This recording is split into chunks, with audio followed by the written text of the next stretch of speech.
You're winding down, maybe lying flat, maybe curled up on your side. The room's quiet, your body's heavy. Maybe you've already yawned once. Before we start, take a second to like, subscribe, and tell me in the comments, where are you watching from? And what time is it there?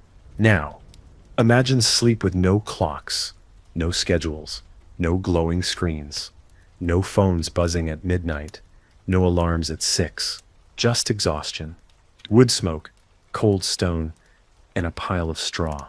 Tonight, we're going back, not to royalty, not to war, not to fire, but to bed. Because as strange as it sounds, medieval peasants, the poorest people in Europe, may have had the best sleep in human history. You don't know what time it is. No one does. Not exactly. There's no bell tower here. No town clock. No rooster that crows on cue. Just the darkness. And the fire, nearly out. The orange light it throws across the cottage walls is soft and low. The kind of light that pulls your eyelids downward. Your arms are sore. So are your legs. So is your back.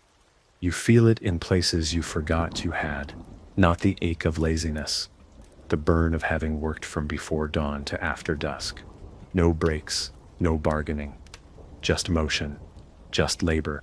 Your hands are caked with a day's worth of earth. Not just dirt. Real living soil. You turn hay.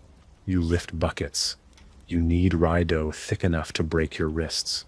You haul piss pots out into the cold and dump them near the compost. You haven't bathed today, or yesterday, or likely the day before. But that doesn't stop you from curling up beside your brothers, your sisters, your mother, your father, your uncle's wife. Everyone sleeps together here.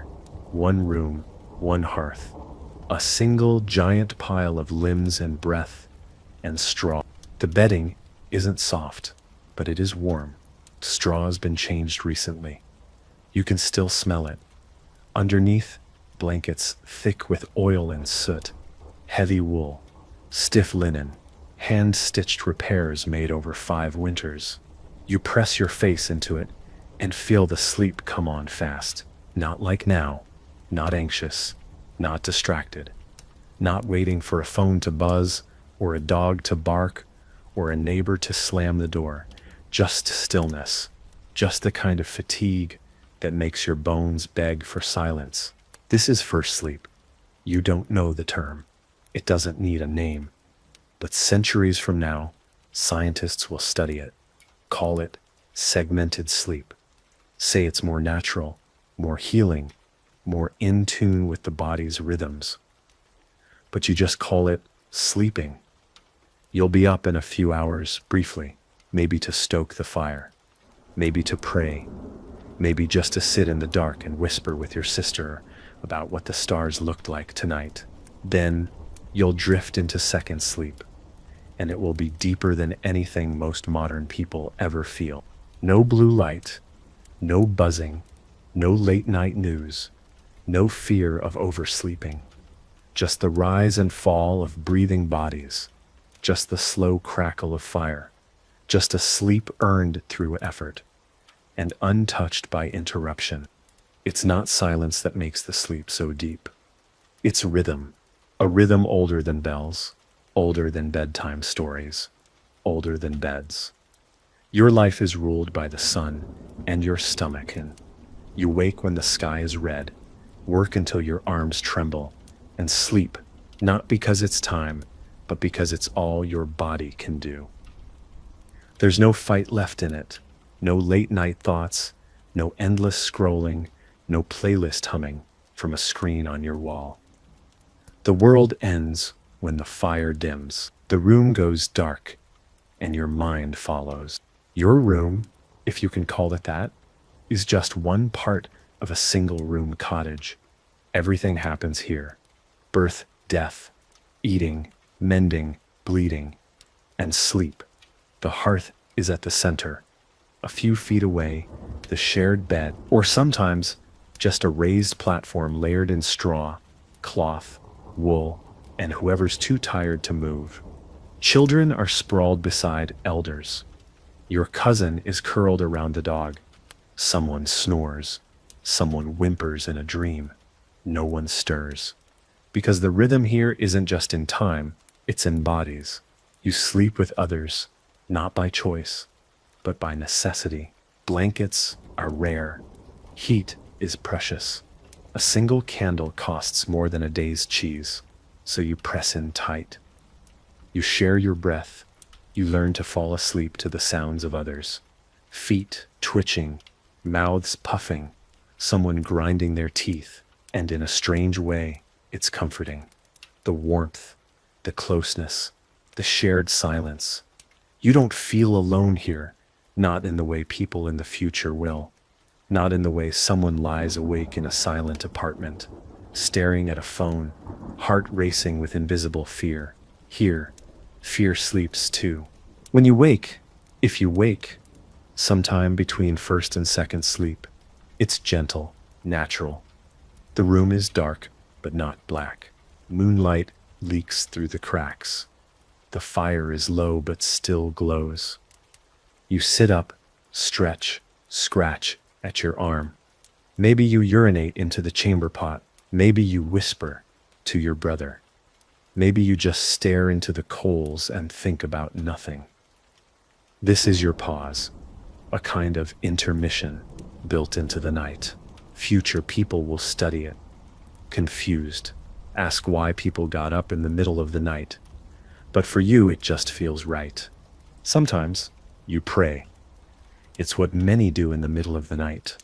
Quiet, slow words, not just to God, but to the saints, to the ancestors, to Mary, to whatever you believe might be listening in the dark.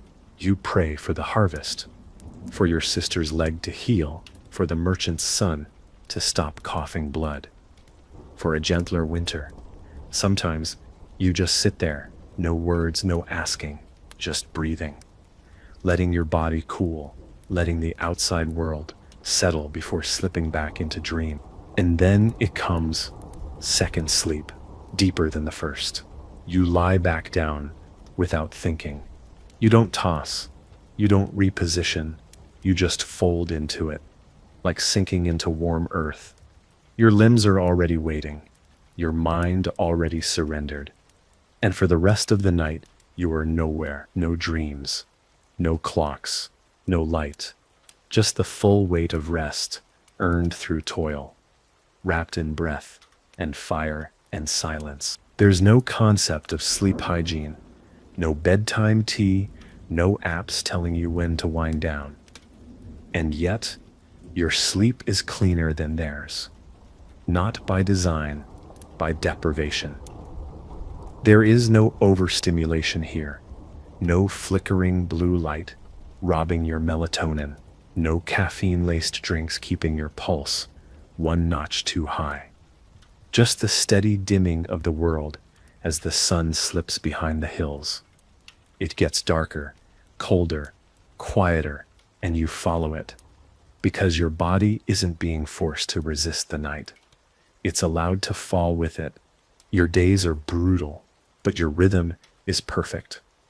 You wake before light, tend to animals, haul water, knead dough, spin wool, thresh grain, harvest beets until your fingers crack. Every motion has weight, purpose, consequence. If you do not work, you do not eat. If you do not eat, you do not live. That urgency makes your body efficient. It spends nothing. It doesn't have to. And when the sun sets, and the chores are done, and the bread is cooling near the fire, your body doesn't hesitate. It begs for rest. You rarely lie awake thinking about the future, not because you're unbothered, but because the future isn't yours. You don't control land. You don't own time. You work when told, sleep when done. And though that may sound cruel, it's clear. There's no second guessing, no decision fatigue, no wondering if you should have replied to that message or said that thing at dinner. There was no dinner party, no meeting, no inbox. You had turnips and prayer and heat, and now you have sleep. Your bed isn't a mattress. It's a collection of things. Straw, moss, a mat, if you're lucky, a wooden frame, if your family's better off than most. The straw smells earthy, sometimes a little sour. Mice nest in it during the colder months. Fleas are common, but you've stopped noticing. That's just life. The body adapts, even in discomfort. And here's the secret no one expects, even among the bites, the chill, the creaking joints, your sleep still comes faster than theirs, because your exhaustion is real. And real exhaustion is the oldest sedative on earth. Dreams come in flashes, not long narratives, just sensations. Bread baking, firelight, the river in summer, a dog barking in the distance. Occasionally a fear slips in. Famine, wolves, plague, but not often. Your sleep is mostly quiet, mostly black, like sinking into the belly of the earth and forgetting you have a name. You don't wake thinking about resolutions or productivity hacks. You wake because a rooster crowed, or your father rose to piss, or the fire sputtered out and the cold touched your face. And even then, you don't rise fast. Not yet. You stay there, curled beside your kin, breathing in rhythm, eyes half shut. You feel the first light touch your skin like a second blanket. The day will come, full of toil and ache and hunger. But for now you have one more breath, one more still moment, one more stretch of perfect peasant sleep. You weren't raised to expect comfort. That's not the world you were born into. Comfort is for landowners, nobles, priests. You and everyone you know were born into labor, born into obligation. Your father taught you to bow your head before the Lord, but he also taught you to watch the grain like your life depended on it, because it did. You learned early that the best reward for a hard day wasn't gold or glory or leisure. It was sleep. That simple, sacred thing at the end of every brutal day. It became the closest thing to heaven you could touch. But here's what no one realizes. That simplicity shaped the way you slept, because your body was never at war with your environment. There was no midnight stimulation, no news cycle, no urgent tasks piling up in a digital cloud. If something needed doing, you did it. And if it didn't, it could wait. The land didn't care about your anxiety. The animals didn't run on guilt. You followed the rhythm of your world because it was the only rhythm that existed. And that meant, at night, when there was nothing more to do, you stopped. And stopping meant resting, not fighting your own mind. Your cottage didn't have curtains or privacy or insulation. It had a single hearth and a door that creaked. But even in that, especially in that, your sleep was deep. Your ears learned to filter sound differently. The snap of wood in the fire, safe. The wind against the walls, familiar. A cough, expected. Your brain, unbothered by the kind of artificial stimuli that modern people swallow daily, could tell the difference between threat and noise. You weren't hypersensitive to every creak and whisper. You lived inside the creak and whisper. Your nervous system didn't overreact. It just listened, then let go. And you weren't alone. That mattered. You slept, surrounded by breath. People you trusted, or at least tolerated, were there in the dark beside you. You didn't think of it as support. You thought of it as life. But it meant something. You didn't lie awake wondering if someone would come through your door in the night. If someone forgot to lock the digital world out of your room, there were no alerts, no sudden messages, no sense of being hunted by your own mind. If someone entered your home at night, it was a wolf or a thief, and that fear was sharp, clear, rare. Unlike the constant background buzz of future people's sleepless dread, you used your body all day. You used your muscles, You climbed ladders, you lifted buckets, you carried hay bales, you walked barefoot over sharp stones, you wrung wet cloth with hands that already bled from rope work. You didn't exercise because your life was exercise, and that physical output created a chemical silence inside your mind. You didn't need guided meditation. Your body, broken down by honest work, released its own tranquilizers, endorphins, exhaustion, the kind of biological stillness that no breathing app can simulate. The fire was your last conversation, not a phone, not a screen, just flame, cracking, popping, whispering stories into the night. You'd sit there, maybe with your chin in your hands watching the last wood turn to ash. That was the last light, the last sound. The cue that it was time, not brus. A device told you. Not because you felt guilt for being awake, but because the world had finished its day, and you were part of it. You were not separate from the dark. You were not isolated from the night. You were swallowed by it, like every living thing around you, and rocked to sleep on the breath of fire and stone. You didn't need silence to fall asleep. Silence, real silence, was rare. The walls of your cottage creaked. The wind pushed against timber. Dogs barked. Someone muttered in their dreams. The thatch above your head sometimes rustled with mice, but none of it stopped you. These were living sound, familiar sounds. You didn't lie awake waiting for stillness, because you never expected it. Modern sleepers chase silence like it's a cure.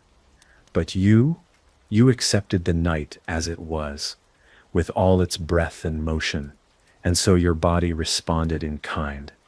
It slept anyway, deeply, without condition. The food you ate shaped your sleep, too. You didn't gorge before bed. You didn't snack at midnight. Your last meal came hours before sleep. Bread, maybe. On rare days, cheese or pottage, nothing your stomach had to fight. No sugar spikes, no alcohol-induced wake cycles, no processed chemicals. Your body didn't toss or churn or sweat trying to figure out what you'd just given it. It settled slowly, efficiently. The hunger that woke you wasn't from imbalance, it was from routine. And so even hunger, in its quiet way, made sleep cleaner, sharper, real. There were no electric lights, no lanterns, unless you were lucky. Just candles, and candles were not casual. Each one mattered, made by hand, stored with care, lit only when truly needed. So night was dark, not romantically dark, not mood-lighting dark, but cave dark, a darkness that swallowed your body whole and left nothing but the rhythm of your breath. Your eyes adjusted, your mind adjusted. You weren't afraid of the dark, it was your blanket. Your room didn't glow with notifications or LED dots. It wrapped you in the purest absence of light you will ever know. You weren't expected to rise at 5 a.m. and jog. You weren't pressured to optimize. No one tracked your sleep cycles or judged your REM phases. You didn't need to. You trusted your body. You woke when your body told you to, or when the animals did. The cows had a rhythm. The chickens had a rhythm. The sun had a rhythm. And you were not above those things. You were part of them. People think peasants were powerless, and yes, in many ways they were, but they were also free from a certain kind of mental violence. They didn't wake to urgency. They couldn't see. They woke to light. There were sleep rituals, yes, but not like today. No lavender oil, no affirmations, no meditations. Your rituals were prayers, whispers, family murmurs, old songs. You might rub ointment on a burn or wrap your feet in cloth. You might shift the sleeping infant closer to the fire or spit in the straw to mark a blessing. These rituals weren't therapeutic, they were ancestral, passed down, not to improve sleep, but to soften death, to fend off evil, to protect the dreamer from spirits that slipped through cracks in the walls. Whether or not they worked, they gave your sleep meaning. And maybe that's why it was so deep. Because your sleep meant something. It wasn't an escape. It wasn't a luxury. It was the earned end to a day lived fully. And you didn't take it for granted. You didn't push it back. You didn't sacrifice it to deadlines or devices. You lay down in the dark, surrounded by breathing, soothed by labor, untouched by artificial fear. You slept, the sleep of the forgotten, and it was holy in its silence. The people around you shaped your sleep just as much as the fire or the straw. You knew their rhythms, not just by sight, but by sound. The way your older brother grunted once, then again, before rolling onto his side.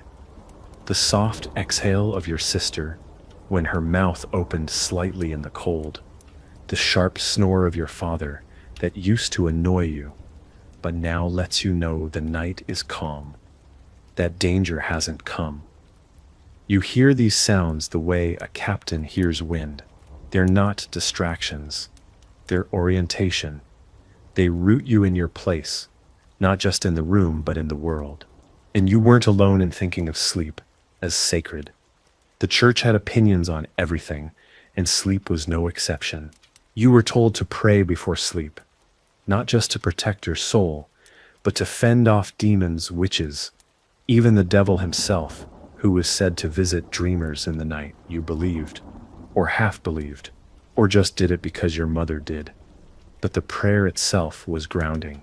It reminded you that there was a thin veil between sleep and death, that you might not wake.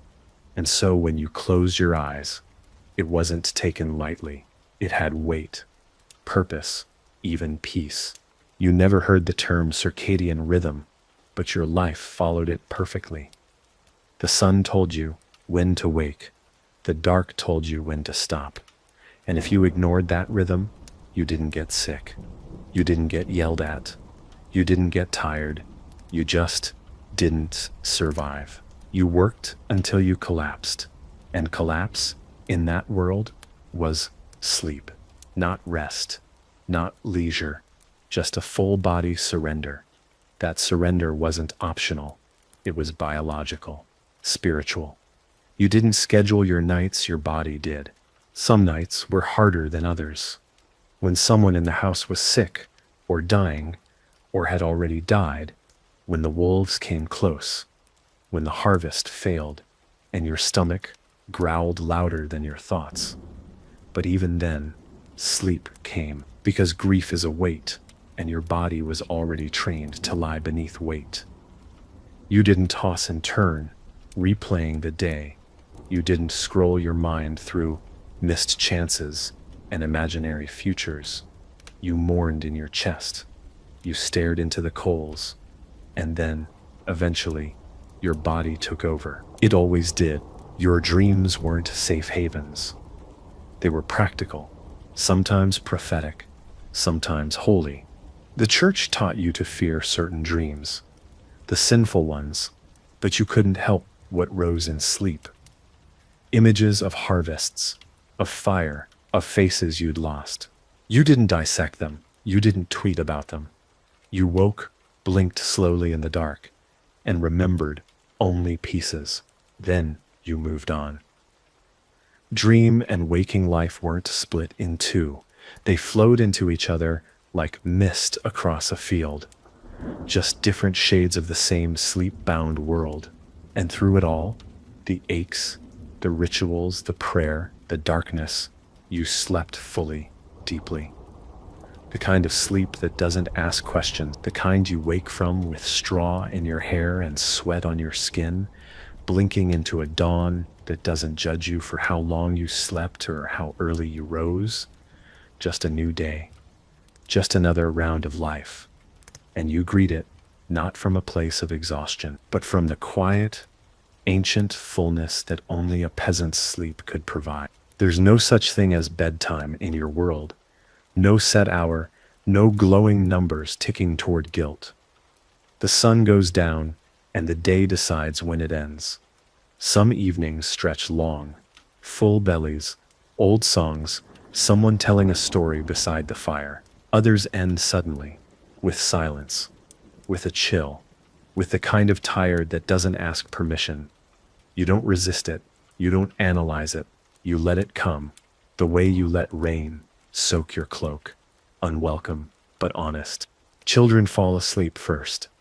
They don't need to be told. Their bodies, shaped by hunger and cold and hard play, know the path. One moment they're nodding, the next they've disappeared into sleep with a sigh. The adults follow, not in unison. It's a gradual collapse. Someone unlaces their boots, someone else pulls a blanket tight over their shoulders. You listen to these small sounds, the brush of wool against skin, the shift of a body turning toward the wall. No one says good night. They just fade. There's a beauty in that. Sleep as surrender, not a thing to master or measure, but a current to drift with. You don't worry if you'll fall asleep. You always do. The only question is when. And when it happens, it's like slipping into a familiar river. Not a plunge, not a crash, just a slow descent into black, the kind of black that heals, the kind that empties your lungs and fills them again, without effort. And when you wake, hours later, in the lull between first and second sleep, you almost forget you were ever awake at all. You sit up, briefly. The room is dim. Embers glow. Your brother has rolled over, muttering nonsense. Someone else is awake too. Your mother, maybe, stoking the fire, whispering prayers, cradling the baby. You share a glance in the dark. No words, just presence. You lie back down and feel the ache in your legs. The good kind, the earned kind. You listen to the silence, not for danger, but for rhythm. The creak of the wood, the breath of the fire, the sound of life still continuing in the dark. And then the second sleep takes you deeper this time, heavier. The fire grows dimmer, your limbs stiffer, but the stillness spreads over you like warm ash. You might dream, you might not. Either way, this sleep doesn't ask you to remember. It only asks you to yield, and you do, without fear, without anticipation. Just the steady fall into the part of night that belongs only to your body. You disappear into it, not as an escape, but as return. When morning comes, there are no alarms, just the sound of life waking around you, the creak of a door, the first clang of metal, the lowing of cows. You open your eyes slowly. Your breath is warm against cold air. You feel the stiffness in your neck, your back, your hands, but also a strange kind of calm. You slept, not perfectly, not luxuriously, but truly fully, honestly, like everything else in your life. Hard, simple, and completely real. You don't think about whether you slept well. That concept doesn't exist yet. Sleep isn't a product to be measured or optimized. It's survival. It's breath between days. You don't own it. You fall into it when allowed and crawl out when needed. But today, like most days, your body thanks you. It feels heavier, sure, but cleaner, emptier in a good way. No buzzing, no tightness in the chest, no regrets from the night before. Just rest, just the memory of fire, the comfort of shared warmth, and the deep, unspoken knowledge that you've made it through another night. You rise slowly, not from urgency, but from rhythm. There is no alarm, no calendar, no snooze. Just the soft pressure of cold morning air meeting your cheeks, your fingertips, the bridge of your nose. It's enough. Your breath clouds briefly as you sit up. All around you, others begin to stir, not with speed, with instinct, a shuffle of wool, the grunt of a father stretching his arms, the creak of someone's back, bent from a lifetime of carrying weight. No one speaks yet. The world hasn't earned words. Not until the fire is fed. You step into your boots, still damp from the snow tracked in days ago. Your toes curl, reluctant, but used to it. The floor beneath your feet is cold, earthen, uneven. It grounds you, reminds you where you are, who you are. You walk to the hearth, crouch low, and blow softly into the ashes. A tiny breath, a flicker, a pulse of orange. The fire returns, sleepy, stubborn, like a god that demands respect. It will take time to wake, just like you. You add a splinter of wood. Another. The warmth spreads, slowly. This is morning. Outside, the sky begins to blush. A slow smear of gray, then pink. You squint through the cracks in the shutters. There's no sun yet, but you can feel it rising, not just on the horizon, but in your chest. You pull on a tunic that smells like smoke and old wool. Your shoulders ache, your neck pops, but you stand upright anyway. Others rise behind you. A cousin clutches a blanket. Your brother scratches his ribs. Someone's already yawning. And for a moment, the room feels like it's exhaling all at once. Because what you had last night, and the night before, and the night before that, wasn't just sleep. It was a kind of return to the earth, to the rhythm, to the kind of exhaustion that asks nothing of you but surrender. There are no apps, no prescriptions, no self-help books in your world, but your rest is whole, absolute, uncompromised. You woke with your body aligned to the sun, your mind quiet, your muscles humming with memory, and for just a moment, before the work begins, that is enough. The animals will need tending soon. Bread must be prepared, water hauled, but no one rushes. The day will be long. There's no advantage to hurrying through it. You ladle out what's left of the porridge from yesterday, thick, gray, familiar. You sip it slowly, let it sit heavy in your belly. It tastes like ash and oats, and something slightly sour, but it's enough. You eat, not for pleasure, but for fuel. Your real hunger, you realize, is already satisfied, not by food, but by sleep. Some days you forget how important it is, until it's taken. When illness comes to the cottage, everything shifts.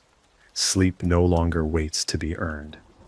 It gets stolen in pieces, interrupted by coughs, fever, the clatter of a bowl being fetched in the dark.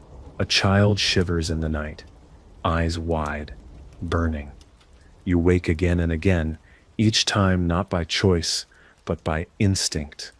You wrap her in blankets, wet cloth, whisper half-remembered prayers.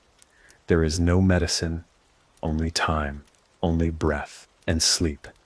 That once sacred rhythm becomes a negotiation with something older than fatigue. When the illness passes, and the girl sleeps again without burning, you return to the full night. It feels different now, more sacred. You lie down and wait, but not long. Sleep finds you quickly, like a reward, like mercy, and it's heavier than before. Your breath deepens. You twitch once, then settle. The body, finally allowed to let go, collapses inward like a star. You do not dream, not of fire, not of children, not of what might come tomorrow. You sleep with the stillness of someone who has earned nothing and everything.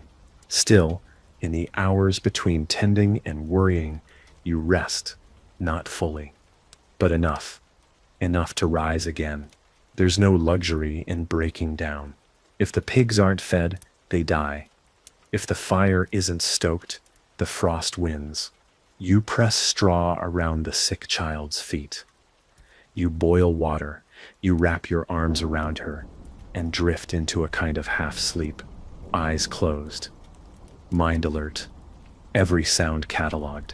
But even this fractured rest, is deeper than the anxious hours of future minds lit by electric ghosts.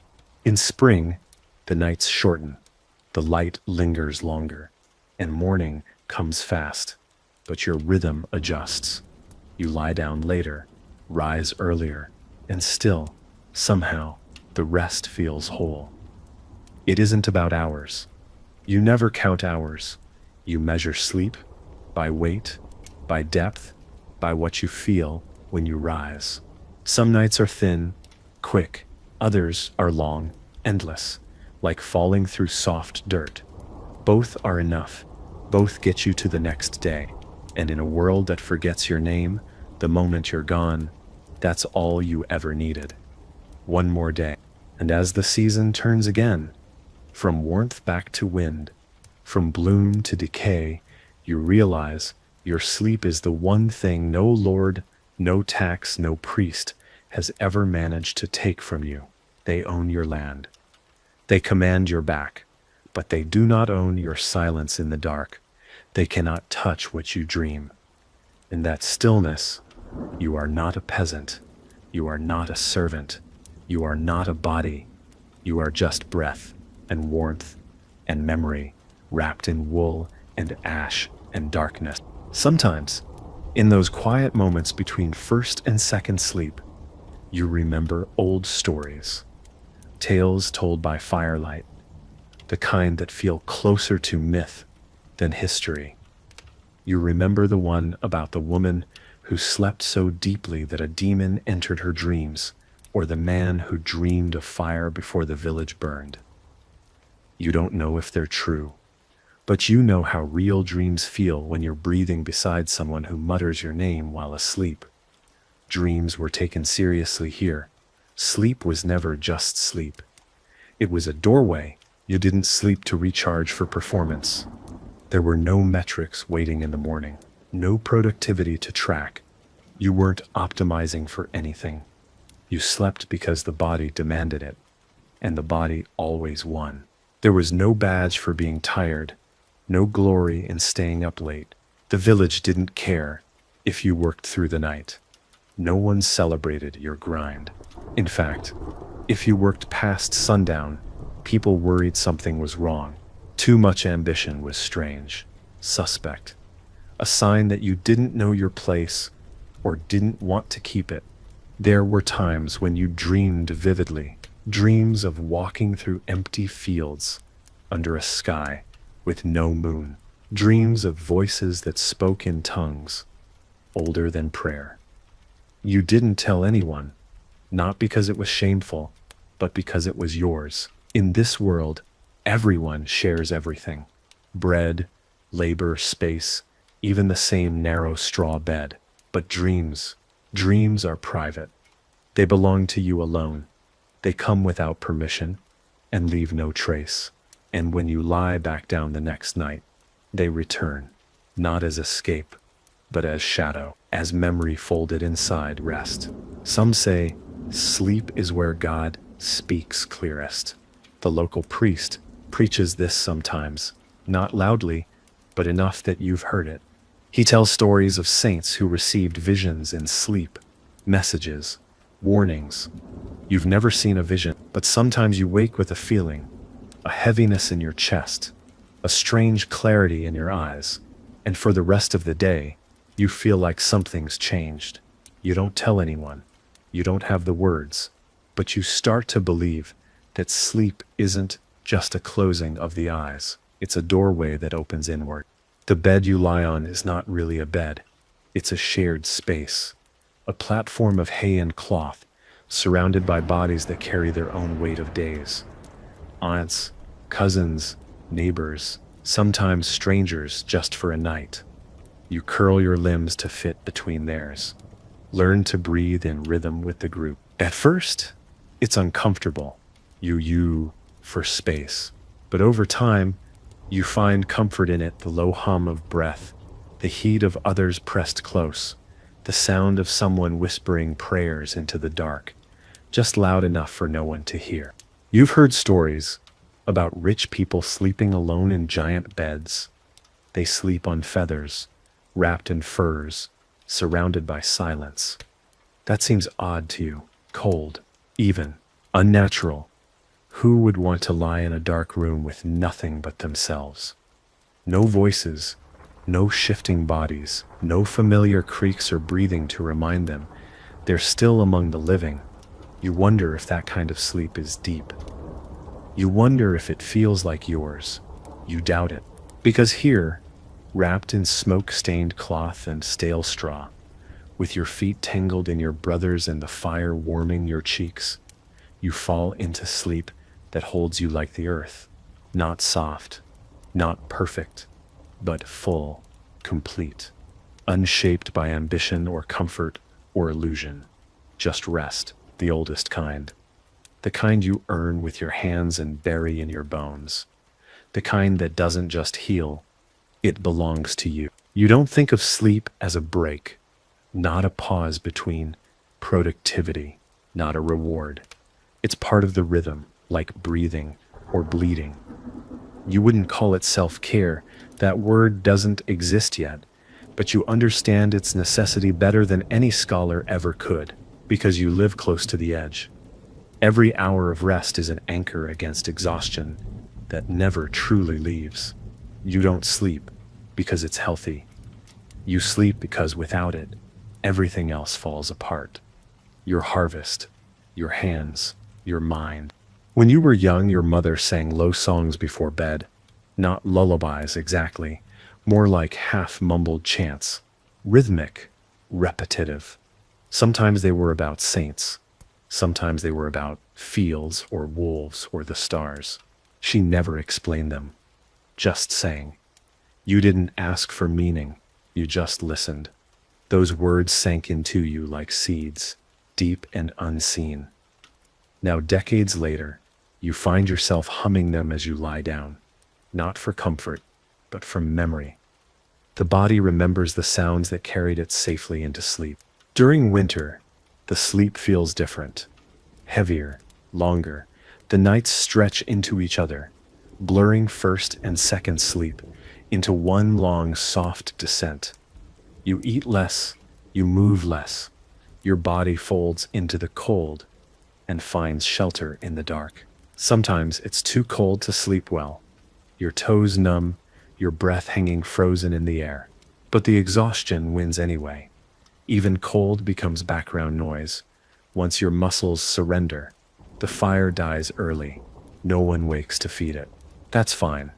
The group body is warm enough. You wrap yourself in that warmth, like another layer of skin. The strangest thing is how sleep teaches you about others. You learn things no conversation can reveal. You know your father's shoulders hurt by the way he winces when he rolls. You know your sister's nightmares are returning by the soft gasp she lets out in her second sleep. You know who snores, who sweats, who curls into themselves when sick. You learn their rhythms, their silences, their fragility, and they learn yours. Sleep becomes not just rest, but recognition, a kind of wordless communion, repeated every night, without fail. You've never once asked if you're sleeping enough. The question would seem strange. Enough for what? There is no enough in this world. You sleep until you're woken by light or sound or cold or need. Some nights that's 4 hours, some nights it's 10. There's no consistency, only reality. And reality is honest, brutal, yes, but honest. You don't worry about tracking rest. You worry about making it through the day. And if you do, the sleep that follows is the only answer your body needs. And when it comes, when sleep returns, again and again, night after night, even in hunger, even in pain, you receive it without resistance. You don't fight it. You don't question it. You lie down in the same place, under the same roof, beside the same people, and you let go. Not because life is kind, but because sleep is. It forgives everything the day does to you. It carries your weight so you can rise again. In your world, dreams aren't entertainment. They aren't symbols waiting to be decoded by professionals with books and soft voices. They're messages, warnings, sometimes divine, sometimes frightening, sometimes meaningless, but never ignored. If you dream of a bird flying backward, you tell someone. If you dream of teeth falling out, you make the sign of the cross. Dreams are stitched into your spiritual life, woven between folklore and fear. There are people in your village, old ones mostly, who can read them. You don't always believe what they say, but you still listen, because in the medieval night, when the line between body and spirit blurs, dreams are part of the air you breathe. You've heard stories of people who spoke to the dead in their sleep, not always family, sometimes strangers, sometimes saints. Once, a man claimed he saw Saint Sebastian in a dream, his arrows glowing like torches. The priest told him to fast. Others whispered that he might be cursed, but you never laughed. You understood. You knew that sleep wasn't just biological. It was threshold. It was the place where what's real and what's not came to trade faces for a while. And in the dark, under straw and wool and breath, you never felt foolish for believing that someone might be watching. And yet, even with the weight of spirits and stories, your sleep was not fearful. It was full, heavy, cleansing, not because it was uninterrupted, but because it was aligned. You didn't resist your body's needs. You didn't bargain with fatigue. When your body whispered, you obeyed. The only light came from fire or stars. The only sound from life. And when you woke up too early, there was no clock glaring down at you like an accusation. There was only darkness, silence, and the slow realization that nothing demanded you just yet.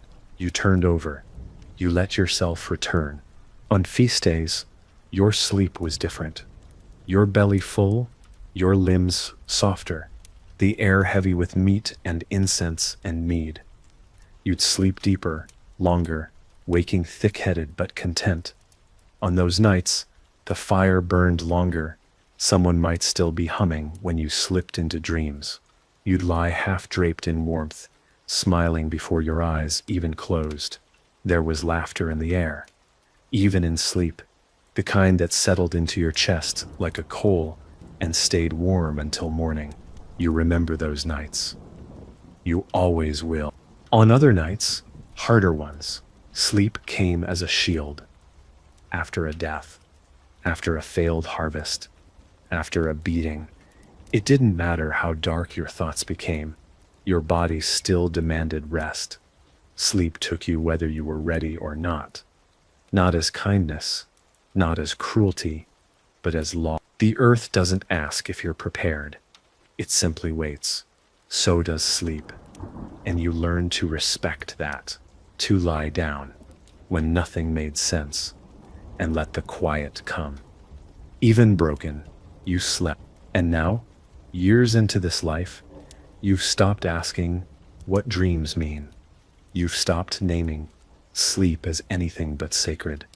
The fire may die, the bread may burn, the tax may rise, but every night, without fail, your body finds its way back to stillness, to a silence so old, even your ancestors would call it holy.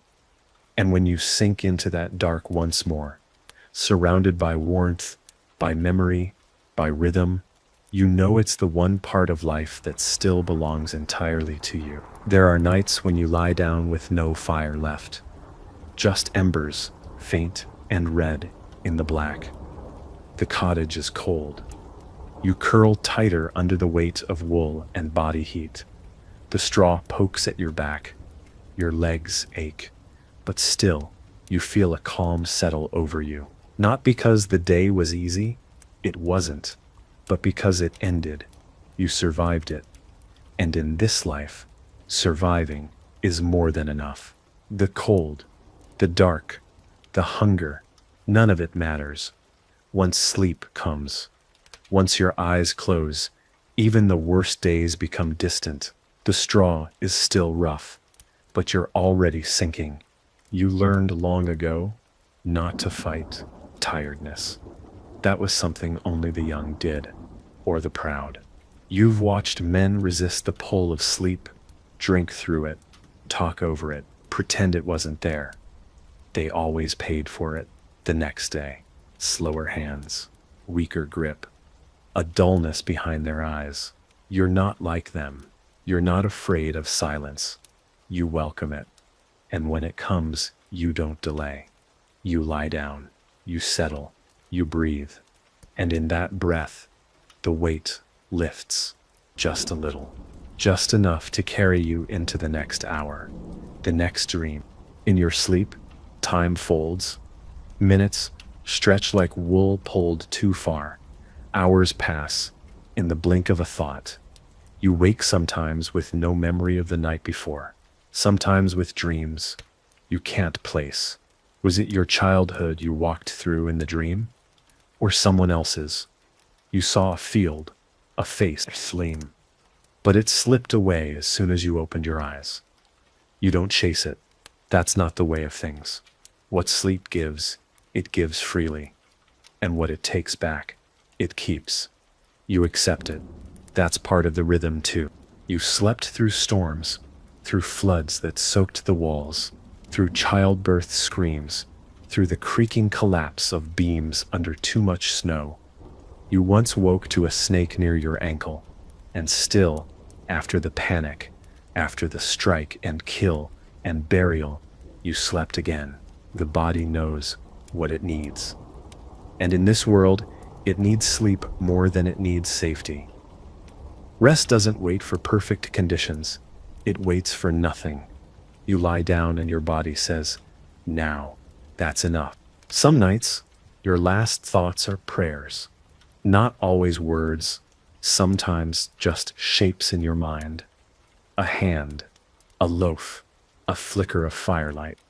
You ask for protection. Yes, but more than that, you ask to wake up. That's the real blessing. To lie down and rise again, to open your eyes, and feel the dull hunger in your belly, the stiffness in your spine, and know you're still here. Not promised, not safe, but alive. Sleep is your way of resetting the story, starting again. And that's the secret no one tells in the books. That for all its brutality, for all its loss, medieval life gave you one pure thing: rest that was never sold to you, sleep without performance, stillness without shame. You worked, you wept, you waited, and at the end of it, your body laid itself down like it knew something sacred, because it did, and it still does. You once asked your grandfather how he knew it was time to sleep. He didn't answer with words. He just looked out the window, toward the woods, toward the sloping hills beyond the field, where the sun was dipping below the treetops. He said, because the land is quiet now. That stayed with you, not the sentence. The feeling behind it, that sleep was not about hours or rules. It was about listening to the chickens settling, to the pigs curling into each other, to the trees that no longer swayed. When the world quieted, so did you. You've never owned a pillow. What you have is a bundle of cloth stuffed with dried grass. It smells faintly of mold and soap and smoke. It's lumpy, but you've shaped it over time, flattened it just right beneath the base of your skull. It supports the ache in your neck, where years of lifting have carved something permanent into your bones. And when you press your head into it, your breath slows. Not because it's soft, but because it's yours, made by hands like yours, slept on by generations before you. A small, simple anchor in a world where little stays yours for long. There are moments, just before sleep, where your thoughts stretch thin, not like future minds racing, darting, spiraling. Yours slow into shadow. You think of the bread that burned this morning, the way your cousin laughed with her eyes closed, the red on the horizon that made you pause mid-swing. These thoughts aren't worries, they're echoes, loose ends from the day, gently unwinding. You don't cling to them, you let them fade, one by one, until the only thing left is warmth and weightlessness and breath. There's a rhythm to your nights, not just first sleep and second, but everything between. When to rise and check the fire, when to urinate into the cold pot near the door, when to pull your sister's blanket back over her feet without waking her. You know these motions, you do them with closed eyes, muscle memory, born of habit, of necessity. Future generations will call this mindfulness. But for you, it's just living, being present, because there's no other option, because nothing pulls you from this room, this moment, this breath. You've never once laid in bed fearing missing out. There are no distant parties, no new headlines, no friend you forgot to reply to. The only thing you might miss is the owl that sometimes lands on the beam outside your window. You've named it, even though you'd never say the name aloud, just in your head. You listen for it some nights, and when it doesn't come, you feel no panic, just absence, gentle like the sky without stars. It will return, or it won't. Either way, you'll sleep, and you will sleep.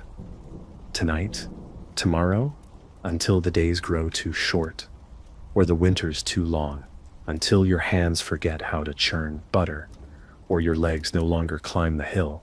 But even then, sleep will find you, because it always has. Long before medicine, long before comfort, long before clocks, it was the one gift the world gave you, without cost. And it's the one thing it never took away. There's a kind of intimacy that only sleep can reveal. Not lust, not romance, just closeness.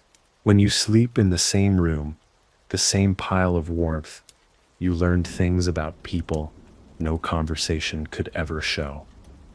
You know the rhythm of their sighs, the strange way someone twitches just before a dream takes hold. The way your sister curls tighter when it rains. The way your mother whispers names into the straw when she thinks no one is listening. Sleep makes you family, not just by blood, but by presence, by breath. You once had a fever, a deep one, the kind that blurs night and day, burns you from the inside, turns your dreams into shapes you can't explain. For 3 nights you slipped in and out of a sleep, so thick it felt like drowning, and yet in the middle of it, something held you, arms, a cool cloth, the sound of someone humming a lullaby that wasn't for you but worked anyway. You don't remember who it was, but you remember the feeling that even in pain, even in that fire, your sleep made space for survival. Even the animals seem to sleep better here. You've seen them, cows snoring softly in the barn, chickens huddled like stones under straw, the dog twitching in dreams beside the hearth. They aren't rushed.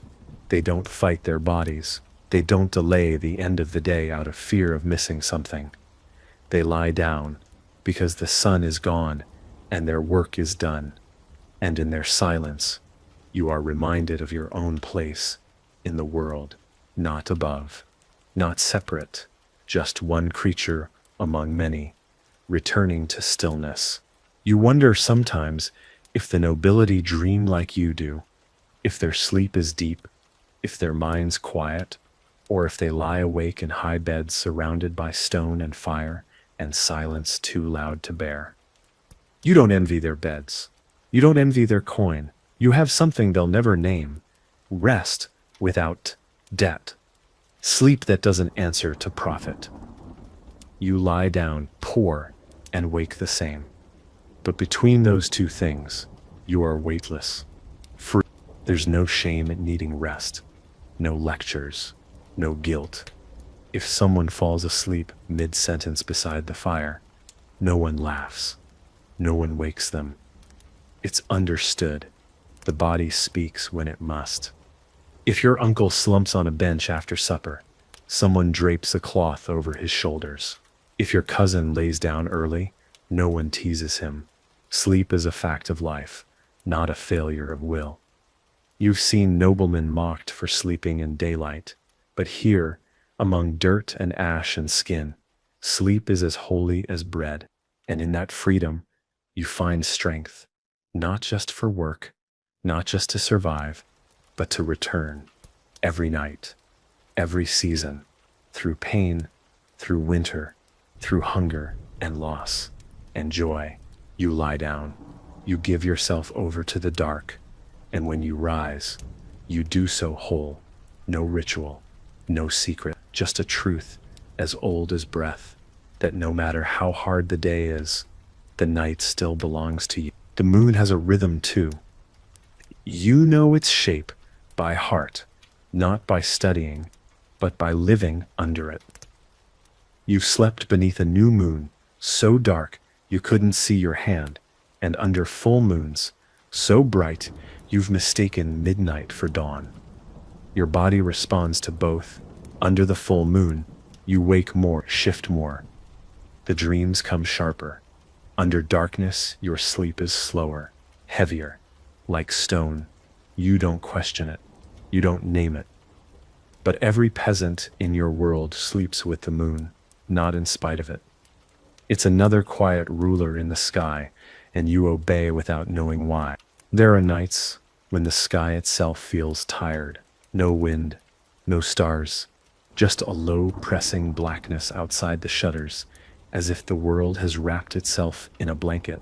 These are the best nights, when even the animals are silent, when no one stirs, when the only sound is the slow stretch of the timber frame and the crackling breath of what remains in the hearth.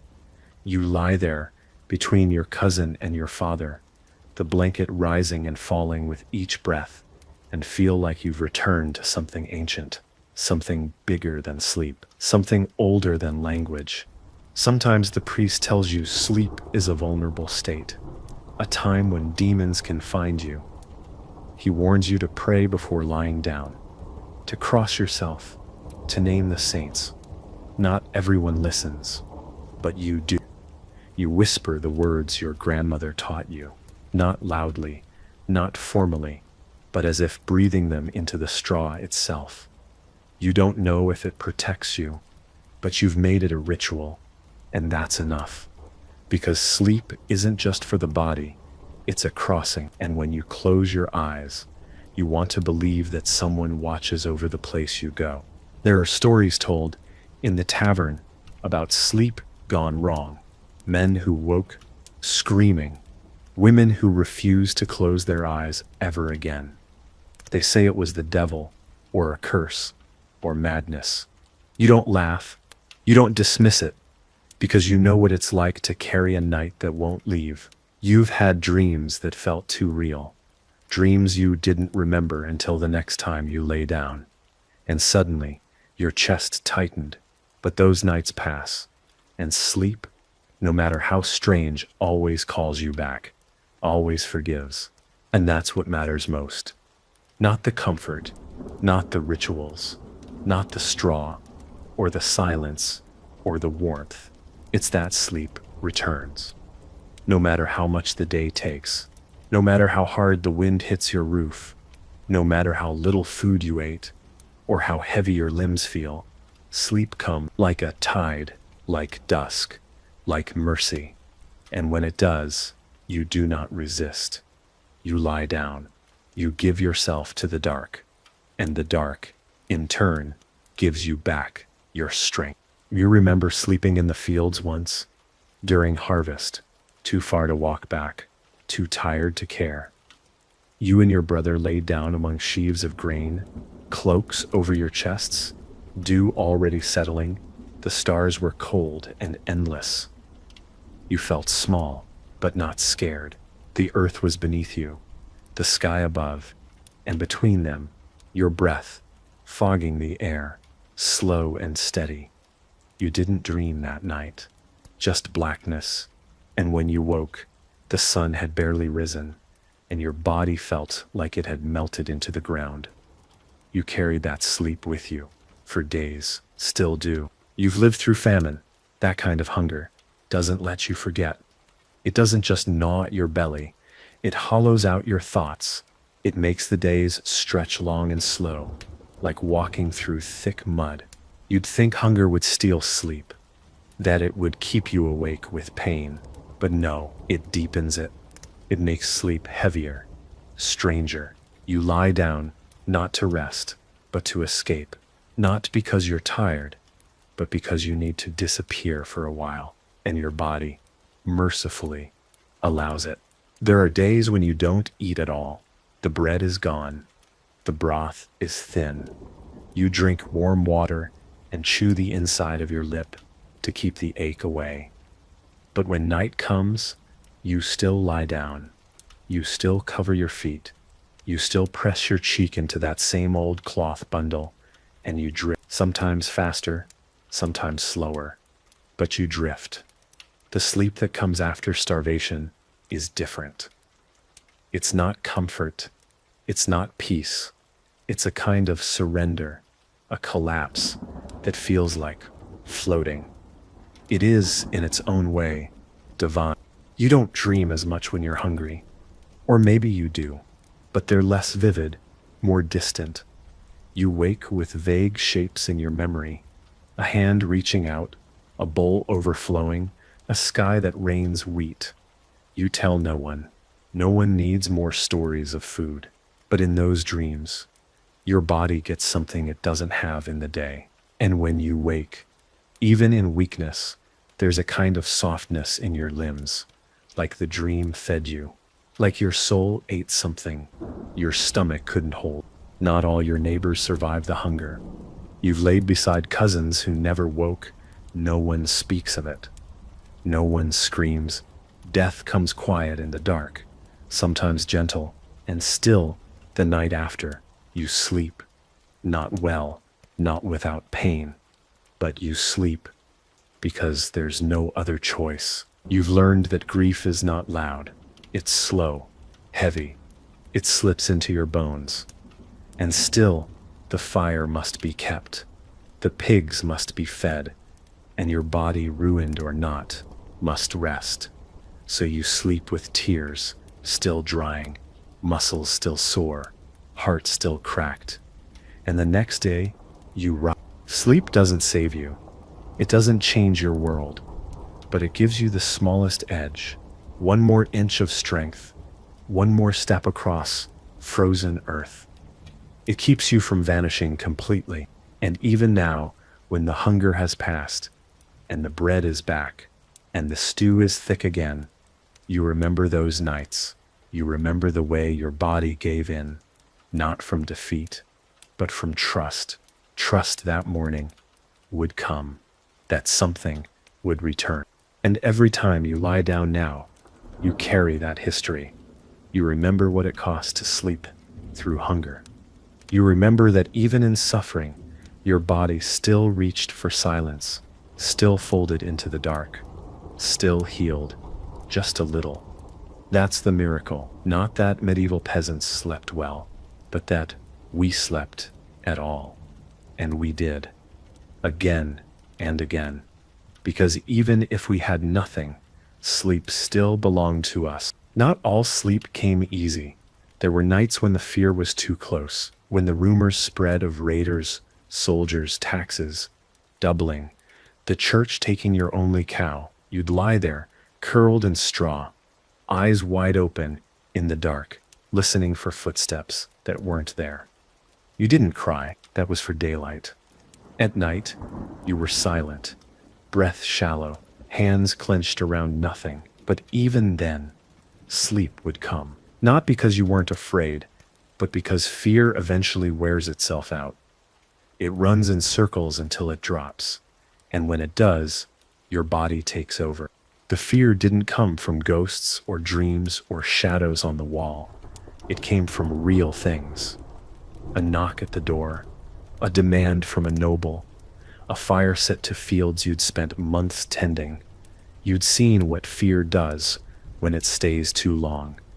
A neighbor who stopped speaking, a mother who forgot how to laugh, a child who grew silent after his father was taken.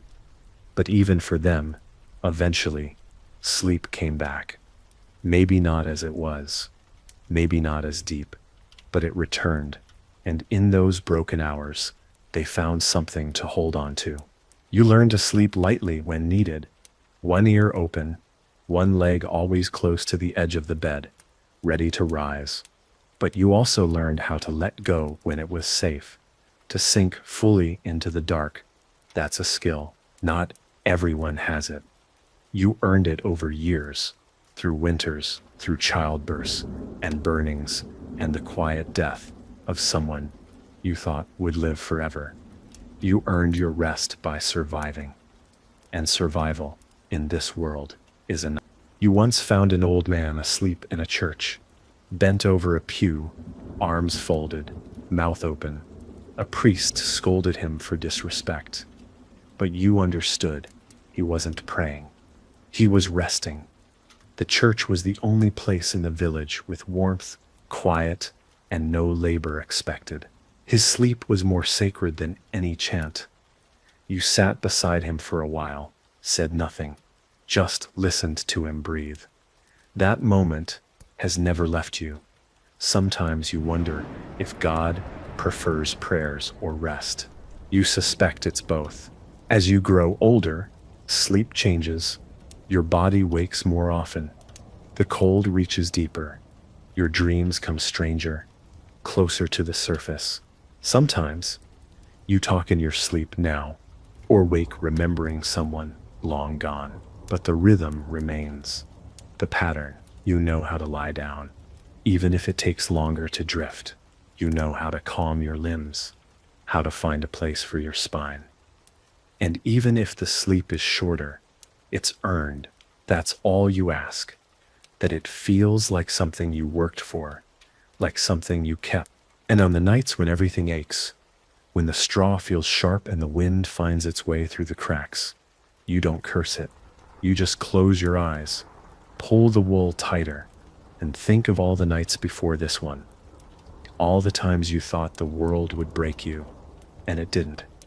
'Cause here you are, still breathing, still warm, still sleeping beneath the same old roof, in the same quiet dark, in a body that refuses to quit. There are superstitions about waking in the wrong hour, the in-between times, just after midnight, just before dawn.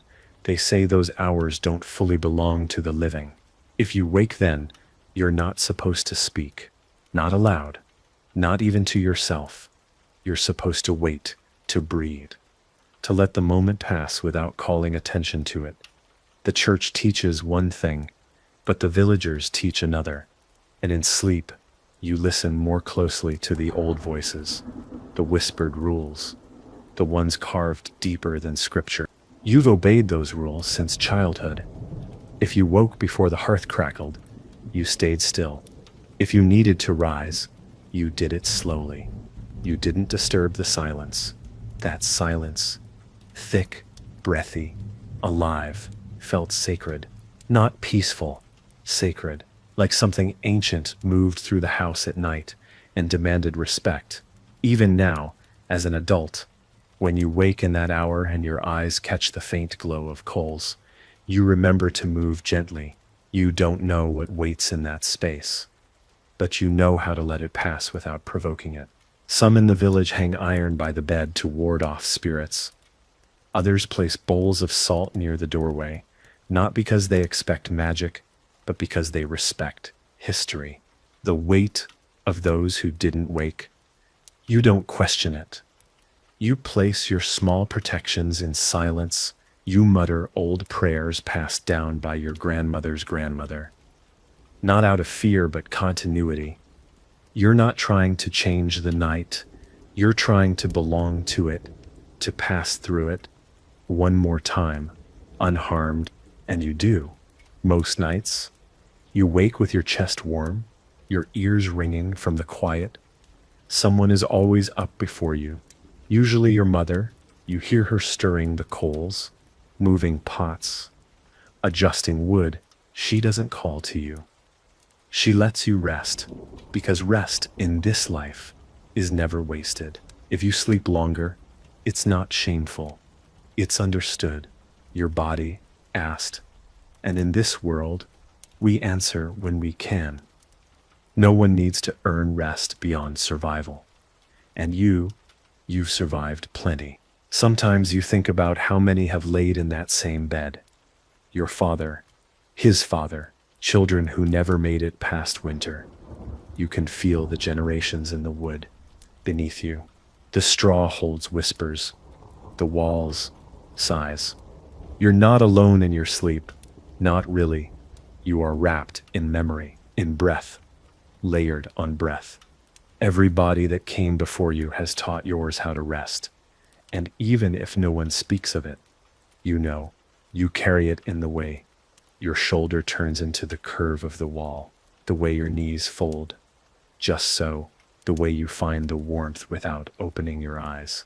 And when sleep comes now, slow, thick, wrapping your limbs like a cloak, it brings with it not just rest, but belonging. You are a thread in a larger quilt. You are not separate. You are not suspended in a void.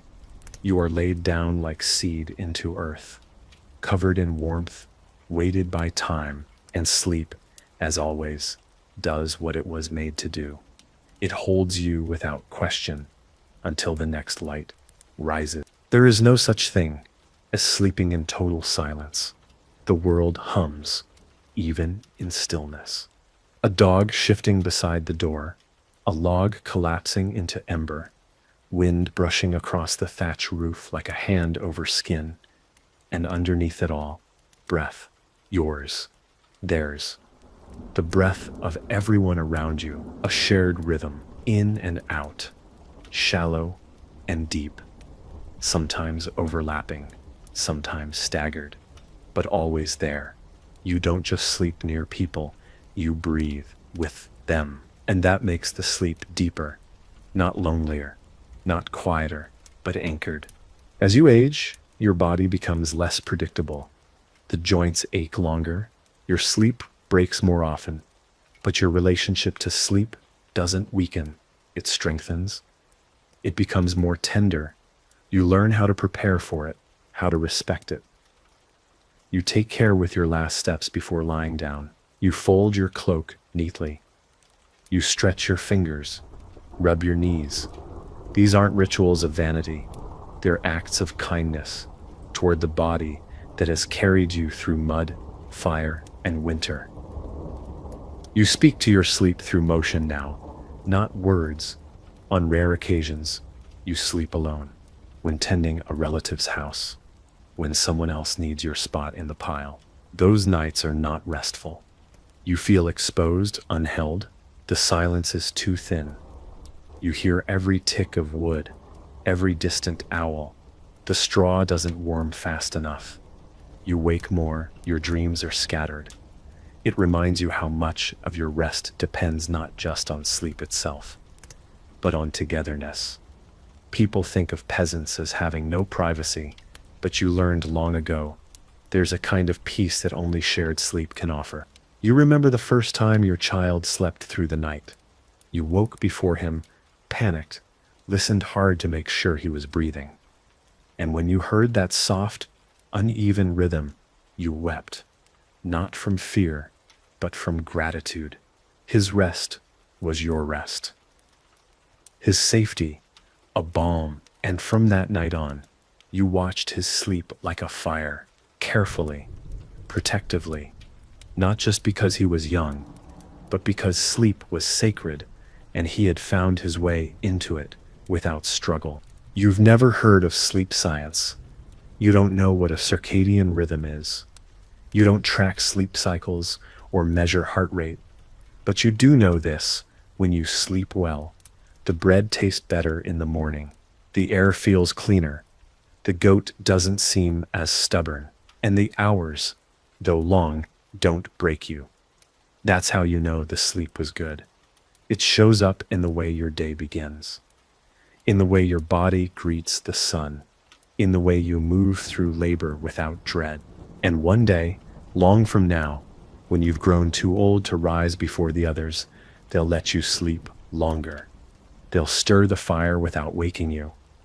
They'll carry the buckets, knead the dough, hang the wet wool, and you'll open your eyes slowly, body stiff, but heart still full. Because even after everything, the cold, the hunger, the loss, you've kept this a body that knows how to surrender to the dark and rise from it again, quiet, steady, and whole. There are times when you lie awake, not from worry, but from reverence.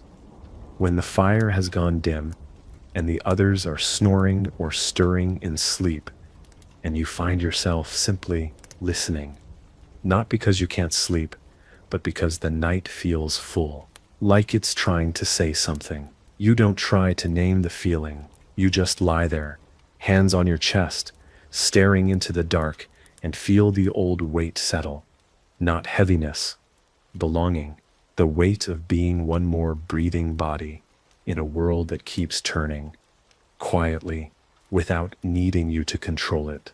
These are the nights when the world feels old, when you realize how many generations have slept like this, before firewood, before straw, before carved beds, people sleeping on dirt, next to rivers, under stars, people who didn't write their names down, but still dreamed, still sighed, still wrapped themselves in animal skins and let the dark cradle them.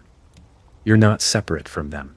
You're just the next breath, the next chapter. And as you drift off, it feels like falling not into sleep, but into history. Some of the elders say that how you sleep determines how your soul travels, that the position of your limbs, the placement of your head, the things you speak or don't speak before rest, these all shape where your spirit goes. You don't know if that's true, but you've noticed something. The nights when you lie down angry, you wake heavy. The nights when you sleep after holding someone's hand, you wake light. Maybe that's coincidence, or maybe the soul does travel.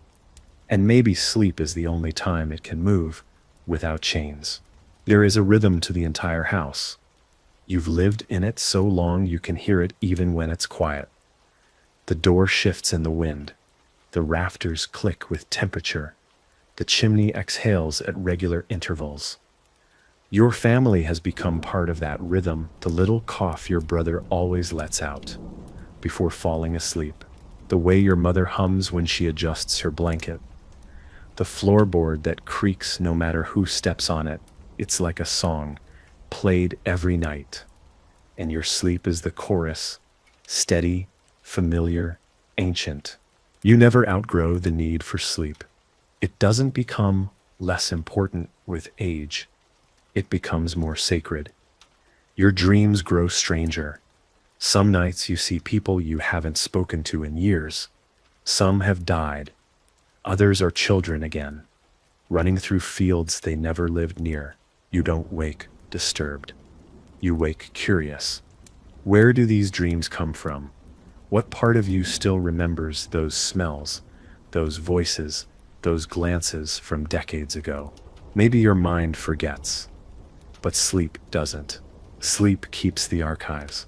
And as your body changes, slower legs, tighter joints, shorter days, your sleep deepens in new ways, not in hours, but in meaning. It feels less like rest and more like return. You no longer take it for granted. You prepare for it with gratitude. You close your eyes, not to escape, but to arrive, to meet yourself again in the dark. Not the worker, not the peasant, just the sleeper, the dreamer, the one who, no matter what the day demanded, still belongs to the night. You've come to understand that the night is not an enemy, not something to resist or conquer. It's not the absence of light. It's the presence of something deeper, softer. The day belongs to obligation, to toil, to others. The night belongs to you. No field can claim your hands while you sleep. No lord can demand your breath. In sleep, you are nameless, untaxed, unburdened. The fire doesn't care what you own. The straw doesn't ask who you serve.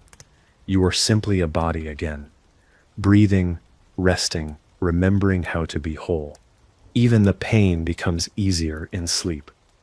The bruises, the burns, the stiff knees from kneeling too long, they don't vanish, but they soften, they loosen. You wake with them, but somehow they feel less sharp, like the edge has worn down. You've heard people say that sleep is where the body heals. You think it's more than that. It's where the body forgives. All the things it endured while you worked without pause. The things it held in so you could finish the task. Sleep is how your body tells you, it's all right. You made it. The animals understand it too. You've watched the sheep curl up beneath the stars, unmoving until dawn. The dog sighing into the dirt, paws twitching with dreams. The chickens nestled so close together, you can't tell one from the next. They don't need comfort. They don't need darkness. They just need rhythm.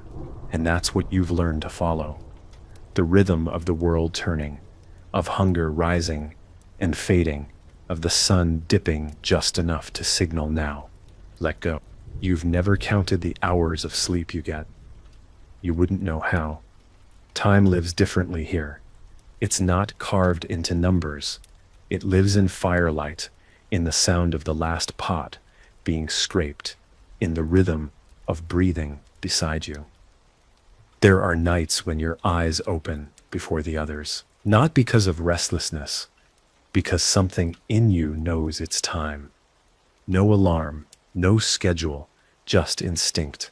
And you rise slow, careful not to disturb the balance, still held in the room like a glass of still water. Some mornings, you wake unsure if you were dreaming or remembering. The line is thin. You sit by the fire and stare into the coals, trying to trace the shape of what you saw in the dark. A field, a face, a sound. Was it real? Does it matter? You've stopped needing answers. You've learned to let dreams pass through you like breath. Sometimes they return. Sometimes they don't. The point isn't what they say. The point is that they speak. That something inside you is still alive enough to wander in the night. And as you rise again, stretching slowly, feeling the weight of another year in your spine, you wrap your blanket tighter around your shoulders. The others are still breathing. The wind hums outside. The house holds steady, and you, once more, have crossed the long bridge of sleep and returned to the shore of waking. Not broken, not remade, but gently carried through darkness, through memory, through silence, into the waiting arms of morning. There's a kind of peace that only exists in the hour before dawn, before the rooster crows, before the village stirs. It's not silence, exactly, but a pause, like the world is still holding its breath. You've woken in that hour more times than you can count, not from noise, not from nightmares, but from completion, as if the sleep itself had decided, gently, that you'd had enough. You blink in the dimness, your breath visible in the cold. You don't rise, you don't speak, you just lie there, in the stillness, wrapped in breath and bone in a quiet, too wide to measure.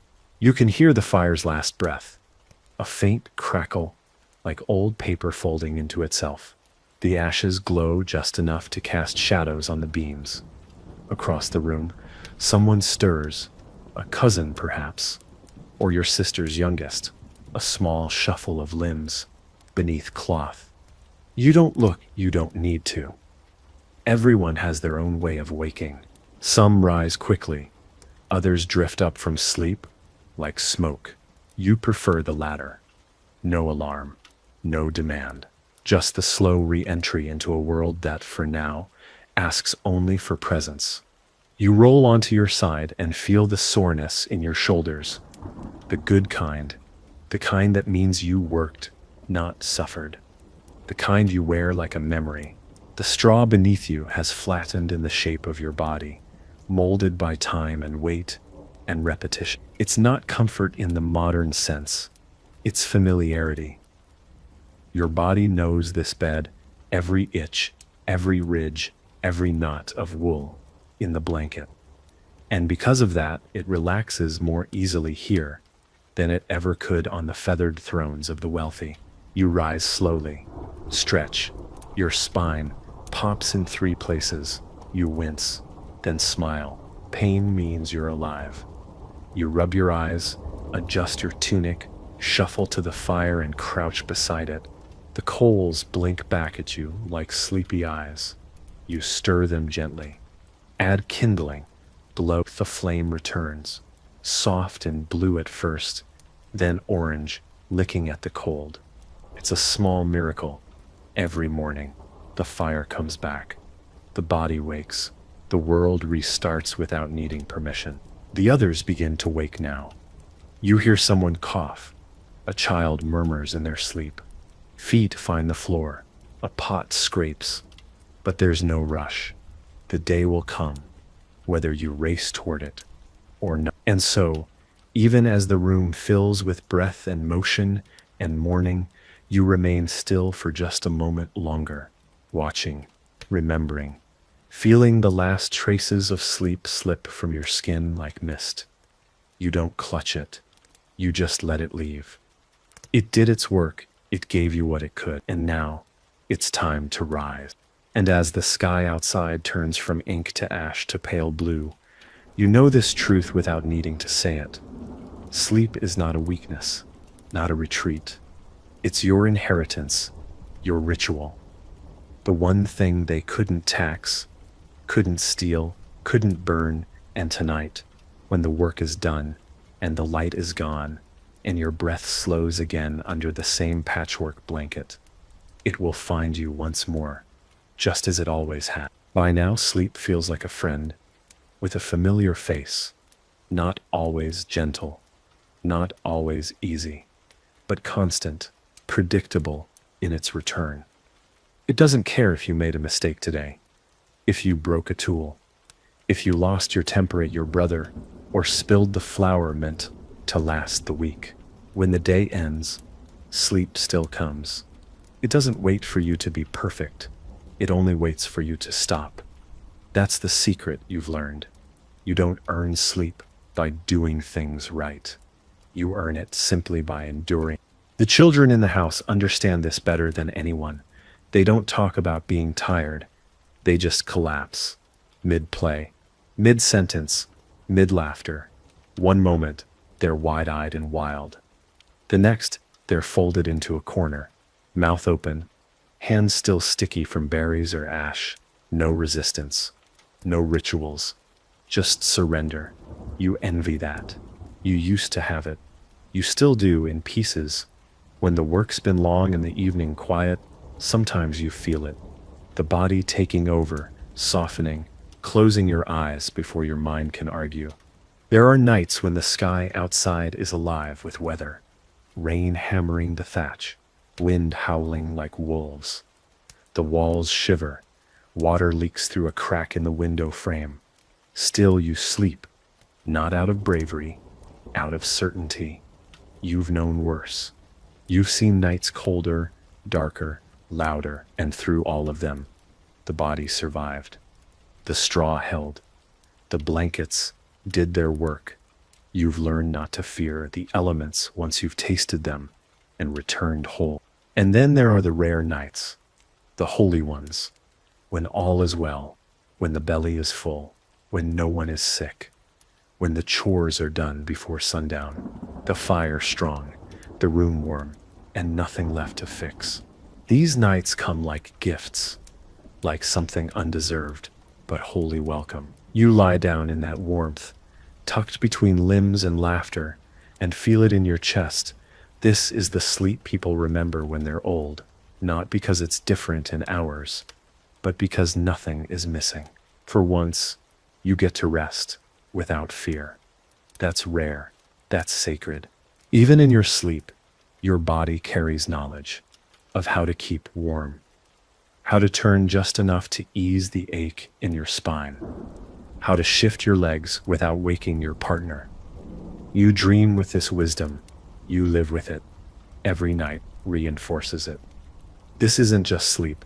It's a lifelong lesson in patience, in breath, in letting go. You don't write this knowledge down. You don't teach it. You just live it. Every evening, every winter, every ache, every sigh.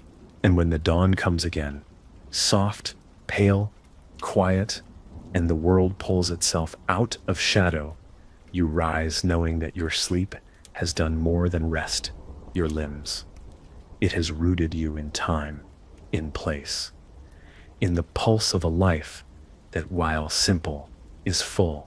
You'll light the fire again, sweep the floor, tend the animals.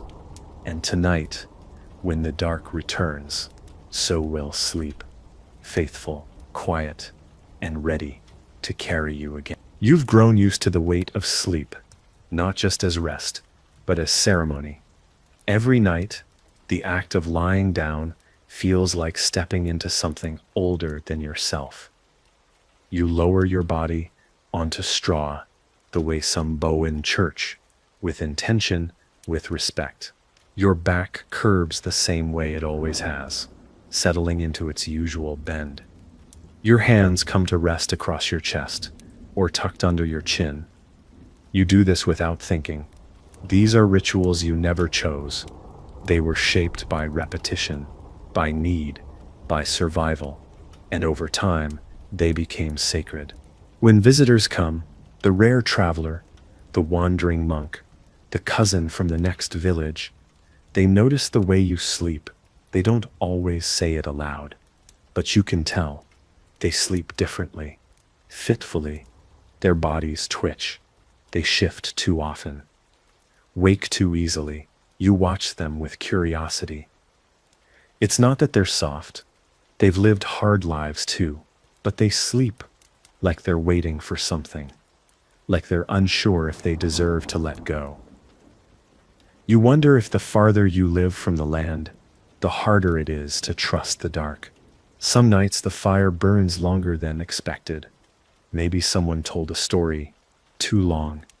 Maybe no one wanted to be the first to move. Maybe the warmth just felt too good. And so the sleep comes later, but deeper, because it followed laughter, because it followed communion. You've learned that the body doesn't just rest after work. It rests after belonging, after joy. That kind of sleep feels heavier, more generous. You sink into it with your chest open, your breath slow, your thoughts still echoing with the rhythm of voices beside the flame. You've never kept a journal. You've never written a poem. But if someone asked you where your truest memories live, you'd point to the moments just before sleep, when your body is still and your mind floats between one world and the next. That's when you remember your grandfather's voice, your sister's hair, when she was still alive. The warmth of your first goat kid curled in your arms. These memories return not like storms, but like smoke, drifting through the threshold between waking and dream. You don't chase them, you let them pass. You fall asleep with them still glowing behind your eyes. There's no sound you trust more than breathing. At night, with the wind outside and the coals low, it's the one thing that tells you we are still here. Each inhale is a reminder that someone you love is alive. Each exhale, a gift to the room. When someone is missing, traveling, sick, gone, you feel their absence in the rhythm. A skipped note, a silence where sound should be, and it aches. But even that ache is part of the sleep. It doesn't stop it, it just makes it deeper. And tonight, like every night before, the room begins to quiet. The dog is the last to settle. The fire lets out one final sigh. You shift your shoulders, exhale long and slow, and the dark folds around you.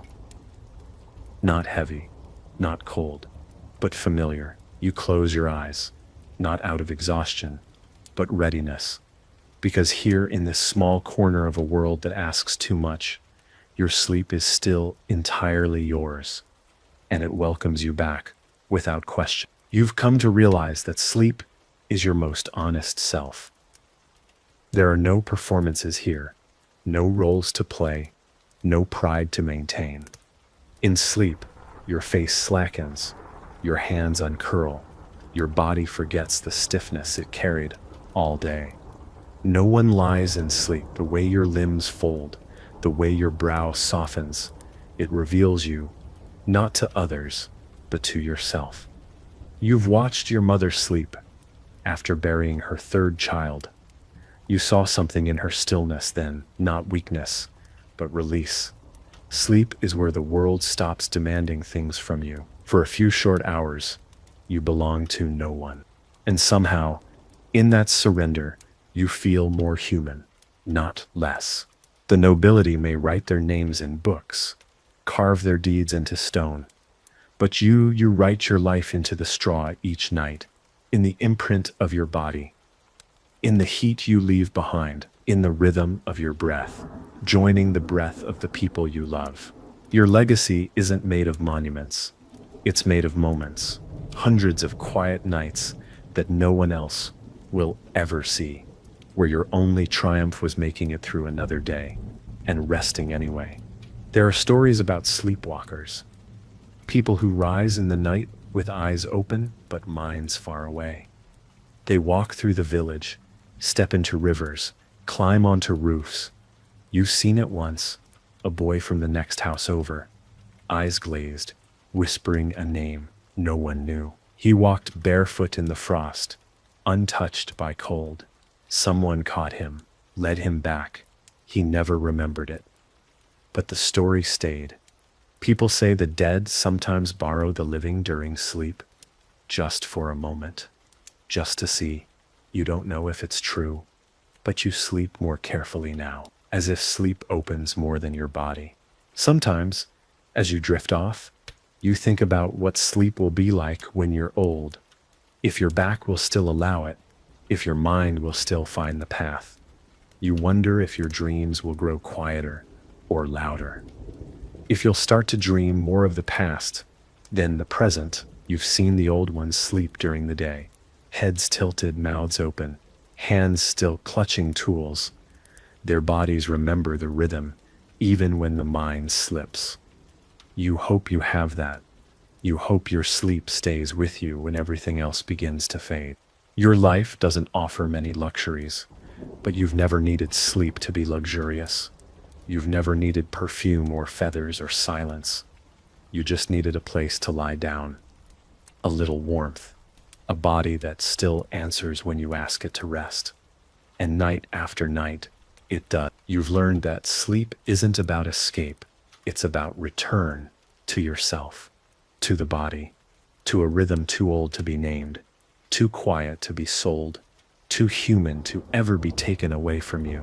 And tonight, once again, you find your way into that return. The straw is uneven. The blanket smells like sweat and wood smoke. The wind whispers through a crack in the beams. And still, you settle, because the day has ended, and you're still breathing. And that is sleep comes like it always has, no matter what the world demanded of you. Some people claim they don't dream. You don't believe them. You think maybe they just stopped listening. Or maybe their dreams are quieter, hidden beneath too much noise. You've learned that the dream doesn't always shout. Sometimes it arrives like dew, gentle, fleeting. You wake with only a feeling, the sense that someone spoke your name kindly in the dark, or that your hands had once again touched something you lost. You don't ask for more. You don't demand clarity. You treat sleep the way you treat the forest, with reverence and without expectation. Children fall asleep to stories, but you've learned that stories live inside the sleep itself.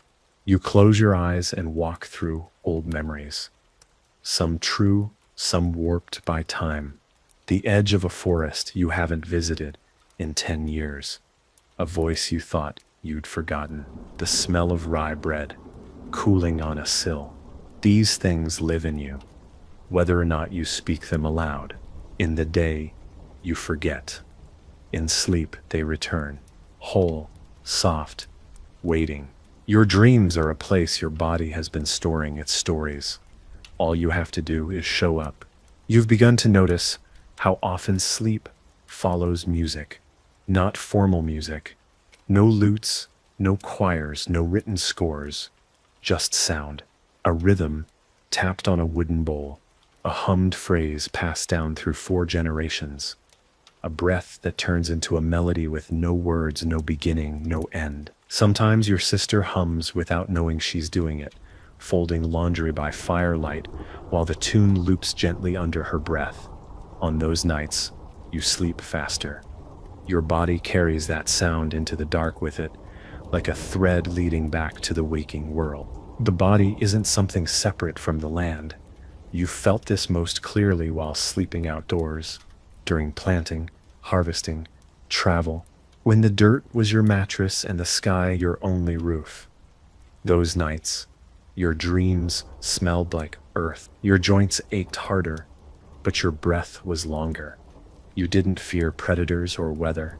You accepted them, and in that acceptance, you found a kind of sleep modern minds might mistake for discomfort. But it wasn't discomfort, it was honesty. It was sleep without disguise. And now, lying here again in your own corner of the house, you feel the slow rise and fall of the body beside you. You hear someone shift on the other side of the room.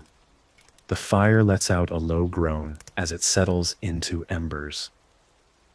Everything you love is still breathing, and so you allow yourself to fall again, not into darkness, but into continuity, into the rhythm that has held you all your life. Sleep is not an escape, it's an act of faith, and you believe deeply that it will find you again tomorrow. You've also come to understand that sleep is a kind of prayer, not the kind spoken aloud, not the kind written in Latin and chanted by candlelight, but a prayer made of posture, of repetition, of trust, to lie down night after night, in a world where anything can happen, where lives are lost in seconds, and still close your eyes. That's faith. Faith that the house will hold, that the fire will last, that someone will wake before you do, and that even if none of that happens, the sleep was worth taking anyway. There's a wisdom your body carries that no one taught you, a knowing of when it's safe to rest. And tonight, even before the last log gives in to ember, that knowing stirs. Your limbs begin to loosen. Your shoulders drop.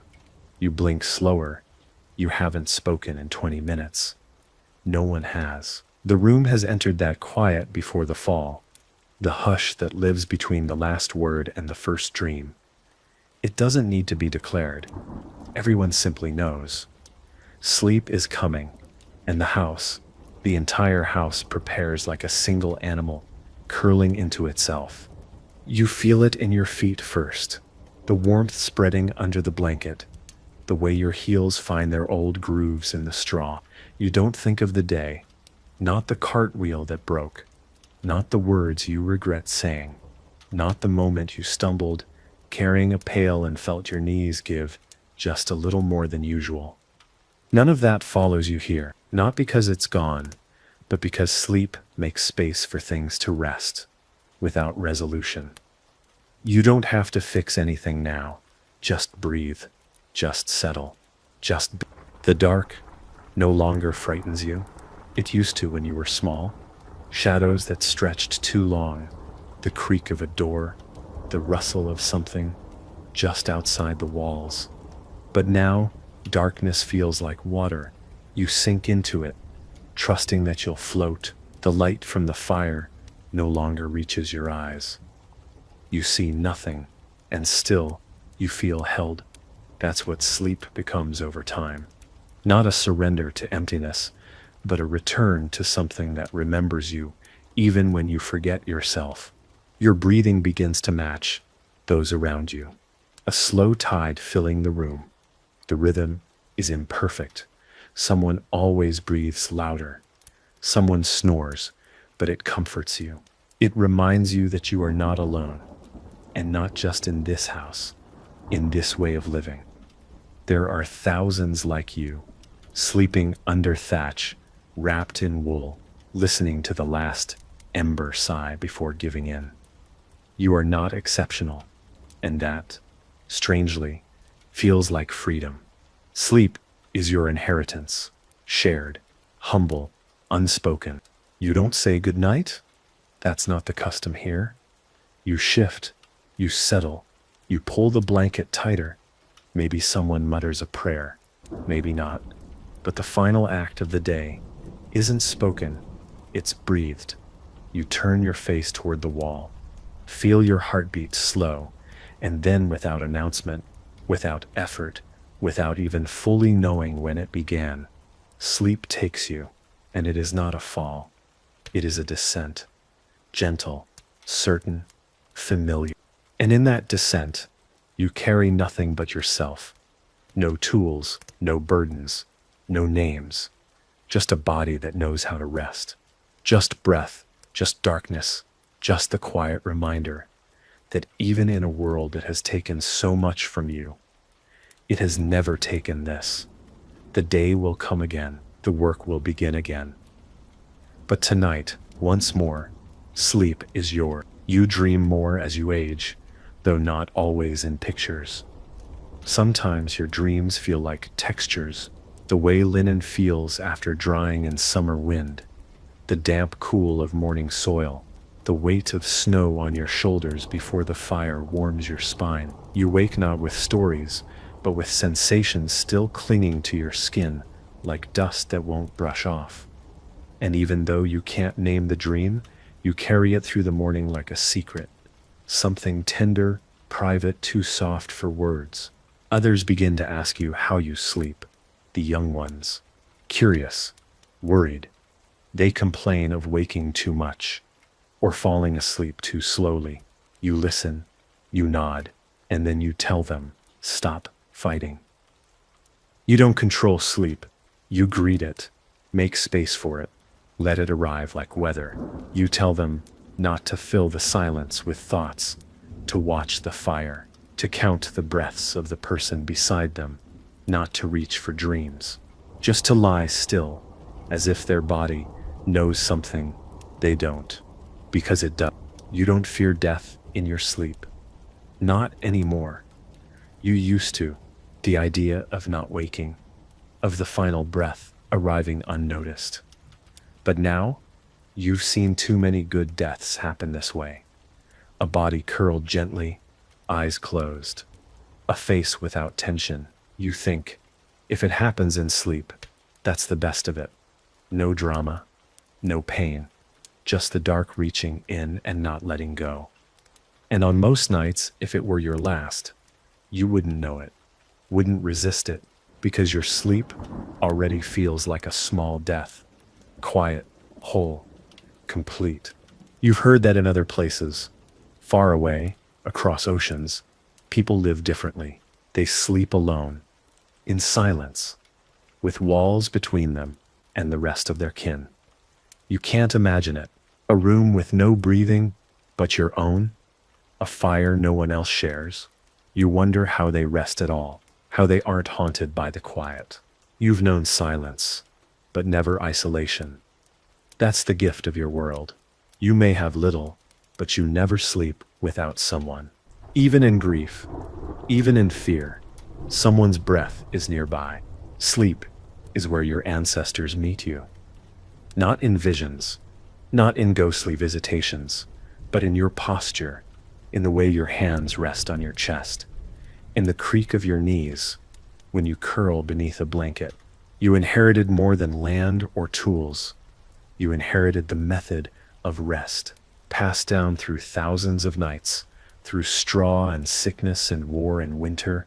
You're not inventing anything new. You're simply remembering how to be a body in the dark. And tonight, like every night before, the darkness comes, not like a wall, but like a door. It opens. You step through, the fire lowers, the breathing deepens. And again, without asking, you are received. You do not have to explain. You do not have to prove. You simply lie still in the home you've built with your breath and fall into the one thing no one can take from you: rest, real and ancient and whole. The years have folded in on themselves. You no longer count the seasons. You know them by the way your bones behave. The stiffness in spring, the heaviness in winter, the ease in late summer when the sun lingers and your hands are busy but not yet cold. And every year you return to the same bed, not the same straw that changes, thinned and replaced, but the same spot, the same corner, the same shape carved by your body, night after night. You've worn yourself into the house like a song that never ends, only hums quieter over time. Your sleep is lighter now. You wake more often, sometimes for no reason, but you're not bothered. The quiet doesn't frighten you. You listen to it, you sit in it. Sometimes you don't even lie back down right away. You just sit up, wrap a blanket around your shoulders, and breathe. You've come to love the night, not just for its sleep, but for its stillness. You think clearer in those moments. You remember things without trying. You feel the years like echoes bouncing gently off the beam. You've seen nearly everyone you love sleep. It's one of the strangest and most beautiful privileges of living long, knowing what people look like when they let go. You've watched children and elders, lovers and enemies, all eventually surrender to the dark. Some thrash, some curl tight, some lie still like saints, but all of them, in the end, sleep. And when they do, they become human again, soft, breath-bound, ordinary. It humbles you, reminds you that no one escapes this rhythm, not kings, not beggars, not even you.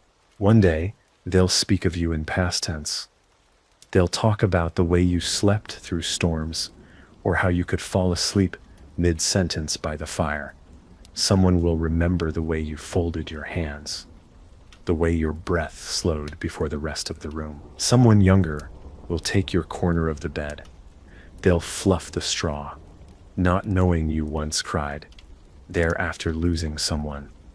They won't feel your shape in the blankets, but your rhythm will remain, passed on, unnoticed, in the simple act of lying down. When your time comes, you hope it finds you asleep, not because you fear death, but because it would be fitting. After a lifetime of returning to the dark with trust, with rhythm, with breath, it would feel right to take one final descent, not abrupt, not sharp, just a soft falling, like every night before.